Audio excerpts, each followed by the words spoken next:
ভারতীয় টিমের সিলেক্টর আজিত আগারকার আর ভারতীয় টিমের হেড কোচ গৌতম গম্ভীরের জন্য চামাটা।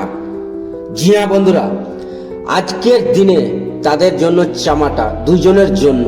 কেননা রোহিত আর বিরাট কি করলো প্রথম ওয়ানডে ম্যাচটাতে? একটা সত্য বন্ধুরা, বিরাট এবং রোহিত রেকর্ড জড়ি যতদিন আছে ততদিন টেস্ট এবং ওয়ানডে ক্রিকেট জিন্দা আছে, নাহলে টেস্ট ক্রিকেট শেষ। এটা মানতেই হবে যে রোহিত এবং বিরাট দুজন টেস্ট এবং ওয়ানডেতে তাদের ছাড়া ভারতীয় টিম অচল। আমি এই কথাটা বলার জন্য ক্ষমা চাইছি আর দুঃখিত, কেননা এই কথাটা আমি ভুলই বললাম, কিন্তু এটা মানতে হবে। নাহলে দেখো টেস্ট ক্রিকেটে বাবুয়া 1.5 ফুটের বাবুয়া আমরাকে হোয়াইট ওয়াশ করলো, আর যেমনই বিরাট এবং রোহিত ওয়ানডে ক্রিকেটে ফিরলো, সাউথ আফ্রিকাকে কি করলো দেখো। প্রথম ওয়ানডে ম্যাচটা ভারতীয় টিম জিতলো, আর এরা এইভাবে জিতেনি। রোহিত এবং বিরাট দুজনেই রান বানিয়েছে, তারপরে জিতেছে ভাই। বিরাট কোহলি তো প্লেয়ার অফ দ্য ম্যাচ হয়েছে। তো কল্পনা করেন গৌতম গম্ভীর কত বড় মানে ভুল মাপের কোচ আছে, ভালো মাপের না, ভুল মাপের কোচ আছে। কল্পনা করেন তিনি চাইছে কি রোহিত শর্মা আর বিরাট কোহলিকে ক্রিকেট থেকে দূরে রাখতে, কিন্তু তাদের যা ফর্ম, তাদের যা ব্যাটে কথা বলছে, সেটার কারণে তারাকে বের করতে পারছে না। দেখুন অস্ট্রেলিয়ার এগেন্স্ট খেললো, রোহিত শর্মা 121 করলো, বিরাট কোহলি 74 করলো।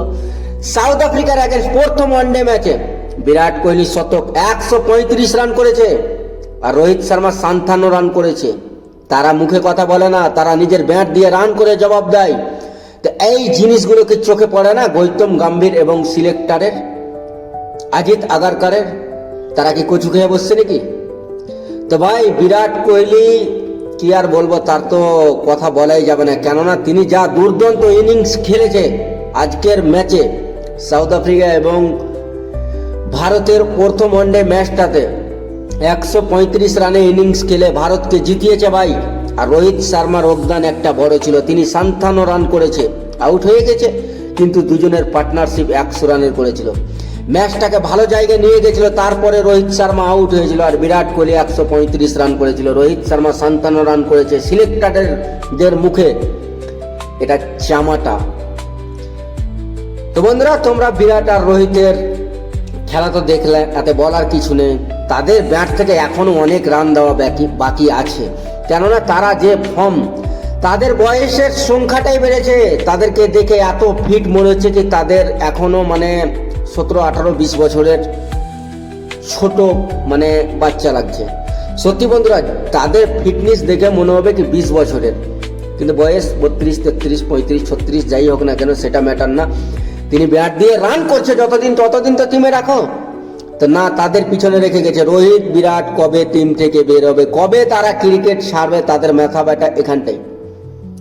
তারা যতদিন রান বানাচ্ছে ততদিন রাখো, যখন না বানাবে রোহিত বিরাট নিজ ইচ্ছাই ওয়ানডে থেকে অবশ্য নিয়ে নেবে, টি20 থেকে নিয়েছে, টেস্ট থেকেও নিয়েছে। টেস্ট থেকে তো নেওয়ার কথা ছিল না, গৌতম গম্ভীরের জন্য নিয়েছে, এবার তাকে ওয়ানডের পিছনে লেগেছে। তা আমরা উম্মিদ করব, আমরা চাইছি ভারতীয় দর্শকেরা, ফ্যান্সরা কি বিরাট এবং রোহিত 2027 বিশ্বকাপ খেলবে, আর ভারতকে 2027 বিশ্বকাপ জিতিয়ে তারপরে অবশ্য নেবে। ভারতীয় ফাইনাল খেলবে যেদিন বিশ্বকাপ, সেই দিন জিতিয়ে, ভারত টিমকে জিতিয়ে, বিশ্বকাপ জিতিয়ে রোহিত এবং বিরাট কোহলি ওই দিনই অবশ্য নেবে।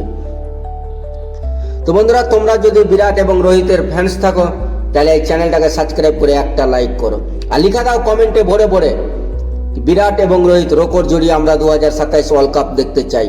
তো বন্ধুরা, ফেসবুক থেকে দেখলে লাইক, কমেন্ট, শেয়ার আর ফলো করে দেবে, আর ইউটিউব থেকে দেখলে চ্যানেলটাকে সাবস্ক্রাইব করে একটা লাইক করবে। তো এখানে বন্ধুরা, সুস্থ থেকো, ভালো থেকো।